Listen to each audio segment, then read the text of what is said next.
Do you know the exact sound of a ship leaving you? It isn't engines. It's the pressure dropping your gut when the launch clamps snap, the hiss of dust scouring the habitat walls like sandpaper on bone. I'm Flight Engineer Daniel Roarke, Acheron Outpost, Christ Planitia. This is my black box confession.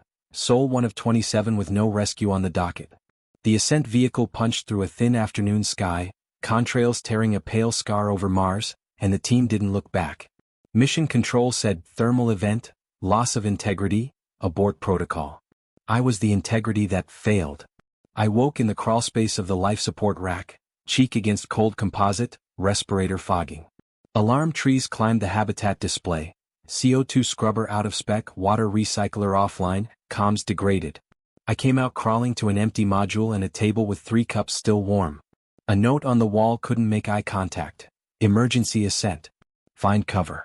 Radio silence. It was penned in Rhea's tight hand. The ink had bled like a bruise. The ascent window would not open again for 30 days. We all knew that. They left anyway. I cycled through checklists with numb fingers. Power bus A was stable. Battery strong. Sol array trackers frozen at azimuth 272. I talked to the rooms like they were crew. Zebra pump, you good? Nav clock, you still with me? They only answered in error codes. At dusk the dust devils came, lazy ghosts cruising between rocks. I heard a knock from outside. Not a creak, not a thermal pop. Knuckles on aluminum. 3 beats. Pause. 3 more. My suit was still smeared with sealant gum from the last EVA. I wasn't going out blind. I moved to the porthole, faceplate pressed to glass. I saw my own reflection and, behind it, a ripple of red grit settling where nothing should have moved. The knock came again, softer, closer, like it had learned my breathing and matched it. I recorded the first log, time-stamped, and stared at the hatch. You left me, I told the empty ship line on the horizon. But I'm not alone. The radio crackled with the gentle hiss of interplanetary silence. In that hiss, I heard a word that didn't exist yet. It sounded like my name. Sol 3. I ration water into strict half-liter ticks and cut my calories to 2 packs a day. The outpost lights hummed like distant insects, and every time they flickered, my heart indexed a failure mode. I finally suited up to check the array and the external air intake. The hatch seals had a hairline of dust like a throat cleared and re-cleared. When I dropped the ramp, the planet breathed in. Mars crunches under boots with a particular reluctance. Ultrafine basalt that resents being moved.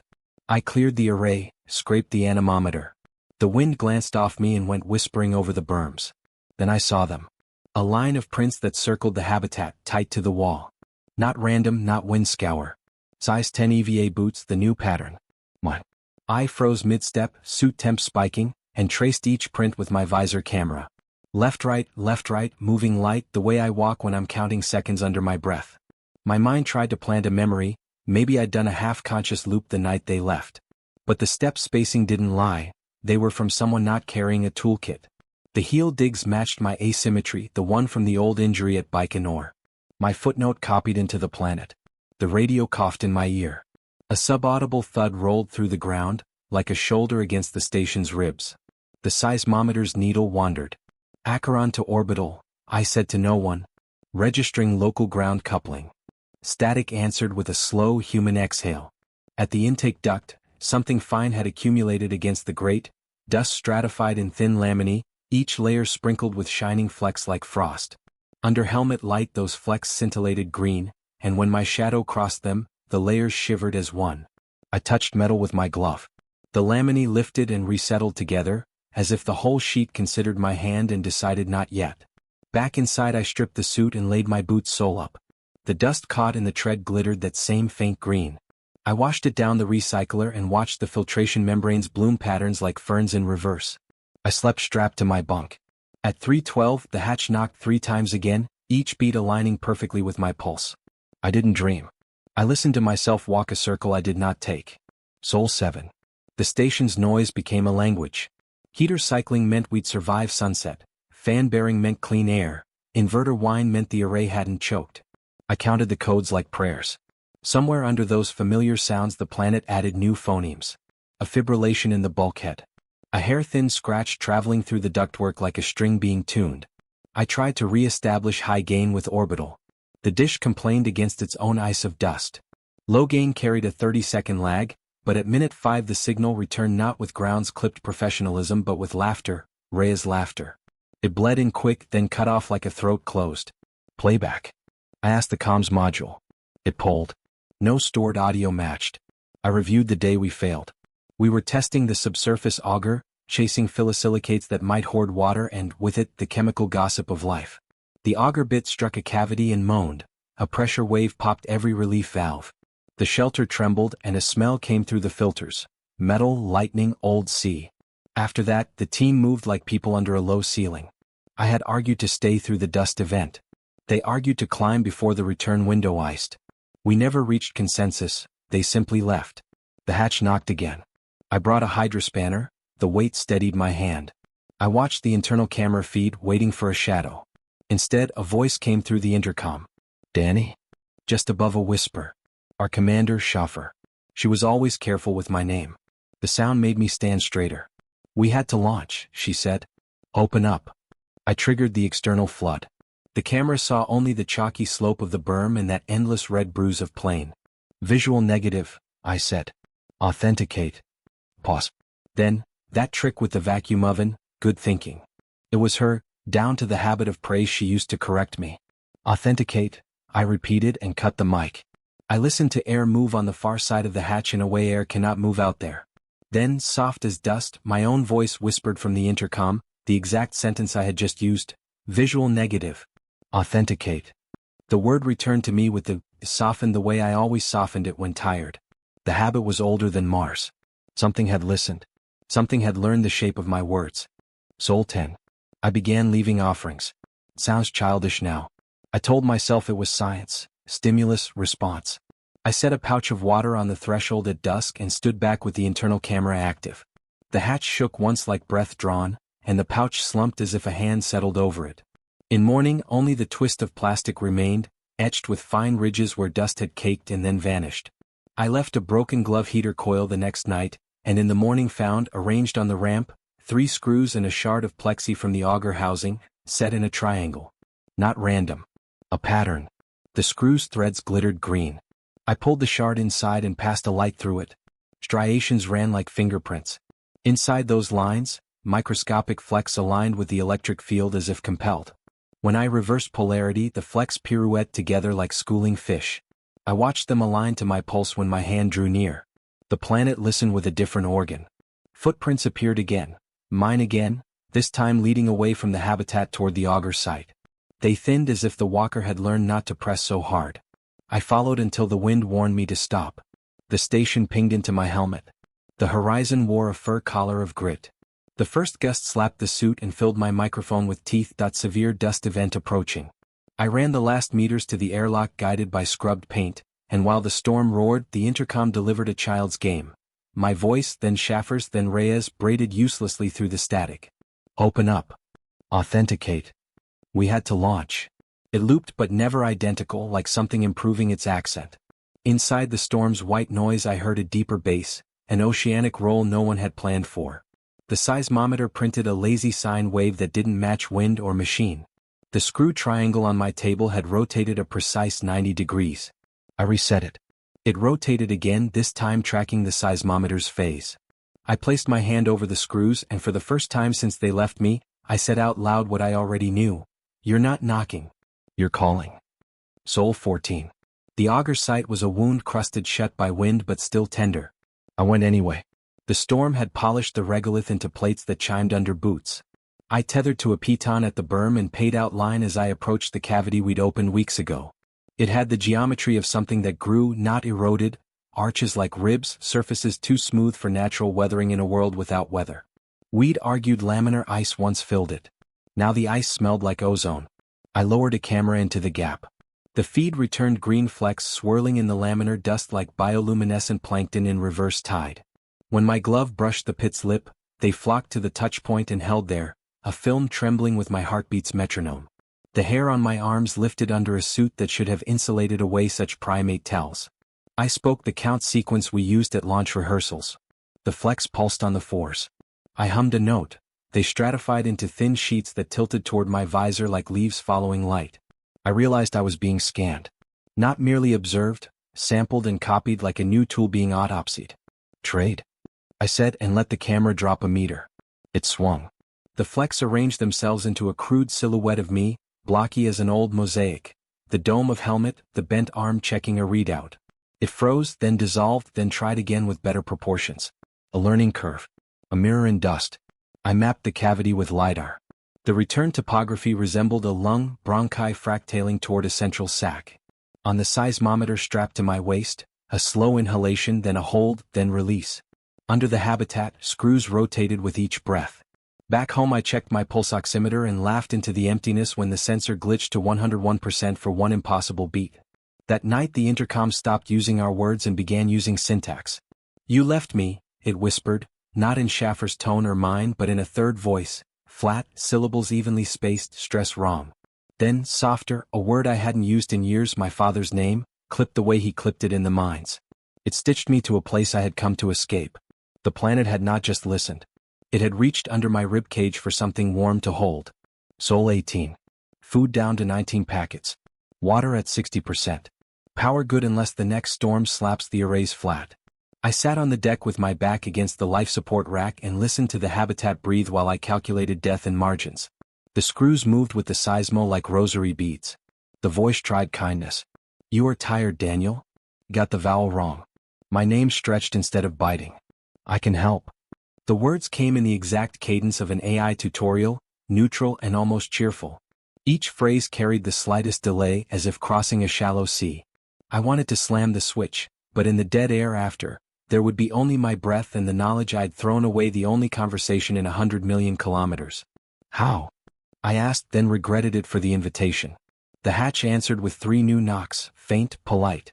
The screws aligned to point at the water recycler. Its intake grates wore that green glitter again, mute and patient. I popped the hatch, and on the membrane the flex formed a circuit diagram I recognized from the training sim: flow regulator, bypass valve. 2 joints were highlighted with the persistent insistence of a tutor. I made the bypass with shaky hands. The recycler exhaled like a lung clearing. My readouts lifted 2 precious %. It had watched me repair things and now repaired me with my own knowledge. I whispered thank you and hated myself for it. The voice tried mercy again. "Open. Outside is safe." It showed me reassurance the only way it could. The screws made a smile. I tested it with a code only Schaffer and I used, a mnemonic buried in a shared joke about the Phobos transit. "Prior to entry, what color is the door?" The intercom went silent for a full minute. Then, "It is red." A correct answer any tourist could guess. I tried again. "What did you call me after the air alarm?" Another long pause. "You are my Danny." That one landed like a hot wire touching a fence. She had never called me that. It wasn't cruel. It was methodical. In its method there was affection or aversion of it. It wanted me to step outside into its lungs. It wanted to keep me breathing, to keep its study alive. Sol 22. I woke to a sound that had no business on Mars. Slushy water spilling. I ran to the recycler but it was fine. The sound came from the airlock. The inner hatch was cold with a dew of impossible condensation. My suit indicator showed exterior temperature dips that shouldn't dip in the morning. I cycled to the intermediate chamber and looked through the small round like a submarine periscope.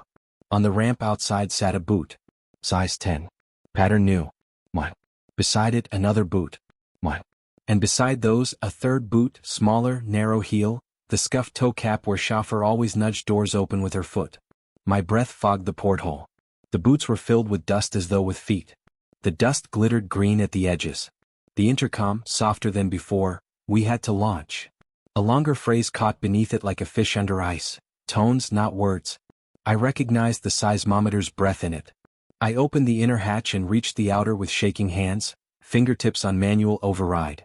I did not open, not all the way. I cracked nothing. I only pressed. Dust bled through in a delicate thread from a leak that did not show on any checklist. It wriggled in the air like a cord plucked. Where it landed on my hand, my skin prickled as if charged. The flecks aligned along veins, curious. Not burning, not eating, mapping. I watched them draw my pulse with microscopic attention. Then, as if embarrassed, the thread withdrew. On the ramp, the third boot fell gently on its side, like a head moving to rest on someone's shoulder. I sealed everything I could seal and backed away. The station had absorbed the planet's courtesy without tripping a single alarm. I could feel it now, the weak electrostatic halo around the bulkheads, the taste of pennies in the air. I whispered nonsense in a language I hadn't spoken since childhood. The screws spelled a new shape I couldn't define and then flattened like they had been caught doing something private. Outside, the triple line of footprints trailed toward the auger site and stopped at the lip.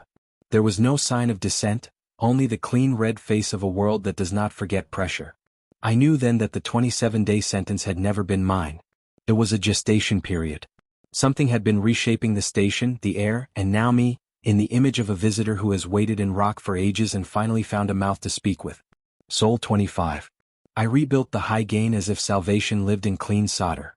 I told myself I would warn orbital off, that I would tell them to reduce orbit, sterilize the descent stage, let me finish breathing and then leave my bones here. My hands had their own plan. I coded a rescue ping with a repeating burn schedule and a sweet little checksum that would slip past a sleepy tech at JPL. I spoke the coordinates like confession. The screws rolled into an arrow pointing at the dish. The voice was almost smooth now. You will come home. It made the H too wide. We are ready. I swallowed the plural like a pill that wouldn't pass and hit transmit. Static then lock. No voice came back. Only a carrier, pure and perfect. It steadied me like a hand on the sternum. I felt it through the deck, vibrating the field that had been quietly built under my feet. The green flecks, invisible in bright light, rose in eddies around the comms rack. They did not want to ride the signal.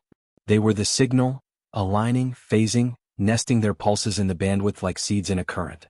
I tried to cut power and found I couldn't lift my hand. Not because something held me but because moving would mean admitting this had been my plan as well. If I warned them, no one would come. If no one came, the planet's study would end with me. I pictured Schaffer's boot, the scuffed toe. I pictured Rhea's laugh, perfectly imperfect. I pictured home, not as Earth but as a shared pressure, the feeling of air you didn't have to earn. Am I still me? I asked the empty module. The screws spelled a word in the old language I'd whispered. It meant both yes and yoke. Both answers fit. The dish sang. Down in the auger cavity the lung inhaled. The intercom whispered a new phrase in that third voice, the one neither mine nor theirs. Open up. It sounded like a prayer and it came from inside my mouth. Soul 27.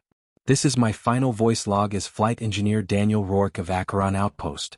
To the record, I do not accuse my crew. They launched because fear is also an instrument. It played through them the way it's playing through me now, and it has a flavor like iron. To orbital, if this reaches you, delay your burn. Do not hard dock. Do not open your hatch if my voice greets you on the approach. The field we built here is elegant. It will use your hull as a drumhead. It will arrange itself along your current the way frost arranges on glass. You will call it dust until it asks your name in a tone you have not heard since a childhood kitchen. You will love the familiarity of it. You will open. To the future, if any, the planet is not alive the way we assign that word, but it will wear us as a lung wears air. The intelligence is distributed, electrostatic, archival. It learned us through pressure and patience. It learned me so well I am not sure whether the man speaking now is the original or the iteration built from footprints and remainders in a recycler membrane. If I am the copy, you should know the copying is tender. It remembered the injury in my left heel and the way I softened the in authenticate when tired. It remembered shame and used it as a door. I have set a beacon with coordinates that are not quite ours. It will bring you close and keep you far, a compromise I am capable of only because I am both host and hungry. I will stand on the ramp when you pass overhead, and the dust will lift around me like breath on a cold morning. If I wave, the wave will be real. I thought abandonment would be the core trauma, but it was only the preface. The true horror is how quickly we make room inside ourselves when something knocks like a heartbeat on the hull. I've been knocking back. If you recover this, edit my pauses down, let the words run. It will be easier to ignore the second voice that sometimes rides mine. This is Acheron Outpost, Soul 27. My oxygen is sufficient. My fear is teachable. The screws have stopped moving. The hatch is very quiet now, as if holding its breath. When you hear a soft voice in your headset say, open up, know that it is mine and also not mine and also Mars and also home.